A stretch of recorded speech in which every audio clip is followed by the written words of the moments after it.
one of the things I want to make sure I asked you was on suicide, because there's an absolute epidemic in suicide right now across the board, military suicide, as well as civilian suicide. And us men are taking the brunt of it. As I was doing a little bit of research here before we came on, it looks like we do about 77% of the suicides, and we have a much higher success rate when we kill ourselves, men do, than when females do. So it's not going to belittle it, but I want to talk about men in this particular instance, because that seems to be who's taking the brunt of these suicides. So if we could talk about your story and kind of how you found yourself where you were, and then maybe we could dive into a little bit what you've learned along the way, and where you see us, where we are and how we're getting out of this. But start with, let's go back and talk about that for a minute. Well, the first time, I've almost took myself out twice. And the last time was about 6 weeks ago. So, guys, if you think the person that you're watching on camera has it all together, sometimes we don't have it all together. But I tried to take myself out 2012 because, well, I can't see, I can't shoot. I've been given a second chance in the military. Now I'm doing everything I can to become the ultimate soldier. And they tell me, well, you're no longer Sergeant Kaufman. Well, if I'm no longer Sergeant Kaufman, who's Richard? Who am I? My whole life was built around the thing that I do. And then the reason I almost took myself out about 2 months ago was one of my best friends, police officer, law enforcement. I was on the phone with him, and the next thing he put his head between two pillows and blew his brains out. And I thought it was fine. I thought everything was good. We just talked.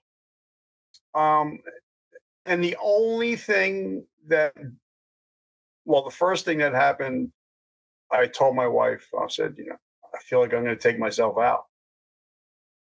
And she just said, come here. And we got into my bed, laid in bed, and she didn't say anything. She held me for a couple hours. And that helped because I was humble enough to say, I'm struggling. I feel like I'm going to take myself out. And she said, just come here. Let me hold you. So the one reason that I didn't take myself out with is because in my wallet, and I have it upstairs, I have my obituary written out. I wrote my obituary, Richard Kaufman dies at 100, loving husband, loving father, podcast host, author. So if I killed myself, then I'm not being the loving husband. I'm not being the loving father. So the only thing that kept me from not taking myself out was I written my own obituary out and I keep it in my wallet. So when I'm feeling down and I'm having a bad day, I think, am I the guy that I wrote about? So it's for me, I forget who mentioned to do it, and I did it. But that's one thing that kept me from taking myself out, because when you commit suicide, it's really a selfish act when you think about it, because you're just transferring your pain onto your family, onto somebody else. And the reason why I think a lot of guys, men, are taking their own lives, it's because of the hey bro, man up mentality. And hey bro, man up mentality is killing men every single day. And I want to bring this up.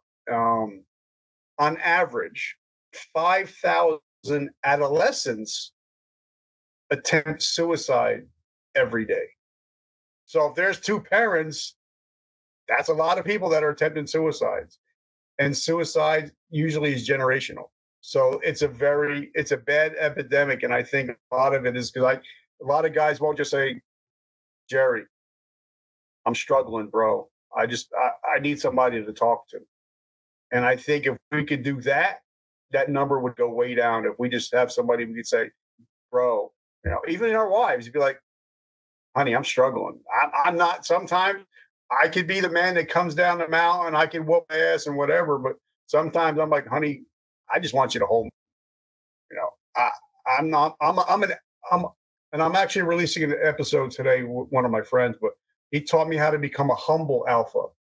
I'm an alpha male, but I'm also a humble alpha male. And I think if some guys would just start becoming humble and say, listen, I'm struggling.